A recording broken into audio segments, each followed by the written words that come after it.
Assalamualaikum warahmatullahi wabarakatuh. Puji syukur kita panjatkan atas kehadiran Allah Subhanahu wa Ta'ala. Berkat rahmat dan hidayahnya lah kita dapat mengikuti pelajaran daring seperti biasanya. Sholawat serta salam tak lupa kita aturkan kepada junjungan kita Nabi Muhammad SAW.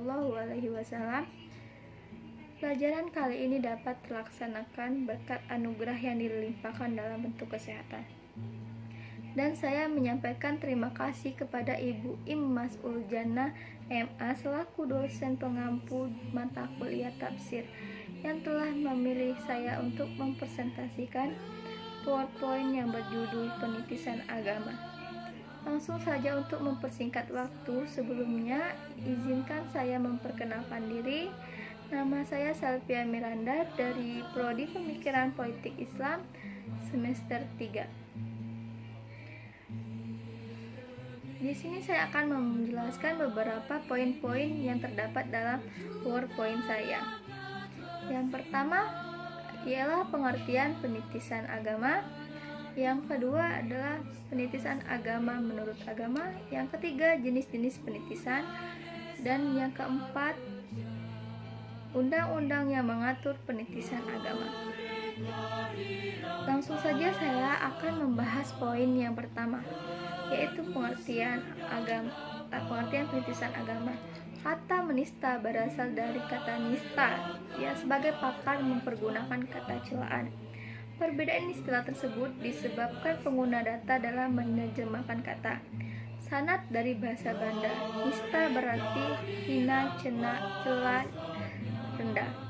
Sedangkan agama adalah suatu peraturan yang mendorong jiwa seorang yang mempunyai akal memegang peraturan Tuhan yang kehendaknya sendiri untuk mencapai kebaikan hidup di dunia dan kebahagiaan kelak di akhirat. Jadi penistaan agama adalah tindak perbuatan, tutur kata, sikap, atau tindakan yang dilakukan oleh seseorang atau kelompok atau lembaga atau organisasi berbentuk provokasi, hasutan, ataupun hinaan kepada individu atau kelompok melalui berbagai aspek seperti suku, budaya, adat istiadat agama dengan tujuan sengaja atau tidak sengaja untuk melukai, menghina suatu agama, keyakinan agama tersebut mengakibatkan tersinggung. Yang kedua adalah penistaan agama menurut agama. Perlu diketahui bahwa penistaan agama itu sudah terjadi pada saat Al-Quran turun dan sampai berlanjut hingga sampai sekarang. Berdasarkan definisi yang di atas dapat disimpulkan bahwa yang dimaksud dengan penitisan agama itu merupakan tindakan penghinaan, merendahkan, dan mengklaim suatu agama atau simbol-simbol agama yang dipandang dengan suci. Dari ketiga kata tersebut merupakan suatu kesatuan kata yang menistakan agama. Oleh sebab itu, tindakan penistaan agama terhadap agama diungkapkan dalam Al-Quran setidaknya 4 bentuk agama. Pertama, penistaan dalam bentuk penghinaan, penistaan dalam bentuk bersanda gurau, penistaan ketuhanan dan tundingan, dan keempat, penistaan dalam bentuk perundangan bahwa dan ajaran Nabi pada lain tidak benar atau dusta. Jadi oleh karena itu hal yang bertentangan dengan norma agama Islam yang ada dalam kitab suci Al-Quran.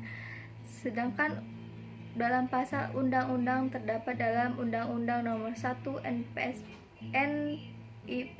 Nomor 1965 tentang pencegahan penyalahgunaan atau penodaan agama, bahwa penistaan agama adalah setiap orang dilarang dengan sengaja di muka umum menceritakan, mengajarkan. Poin yang ketiga adalah jenis-jenis penistaan agama.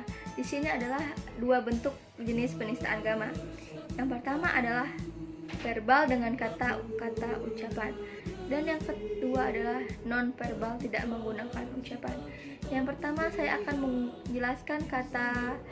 menjelaskan jenis kata dengan verbal ucapan. Penistaan yang verbal ini terjadi dalam bentuk olok-olokan, sindiran, tuduhan, tudingan, ejakan, hinaan, hingga candaan yang bukan pada tempat dan sebagainya. Sedangkan yang non-verbal tidak menggunakan ucapan. Dan yang non-verbal yaitu menghina agama tidak menggunakan ucapan, yaitu menggunakan kata-kata namun lebih pada tindakan perilaku atau pandangan. Penistaan agama ini dalam diri memiliki cakupan yang luas, bisa terjadi bentuk dalam mencela, membentuk dalam bahasa tubuh dengan menggunakan bahasa tubuh yang tidak mengotor ajaran agama masing-masing.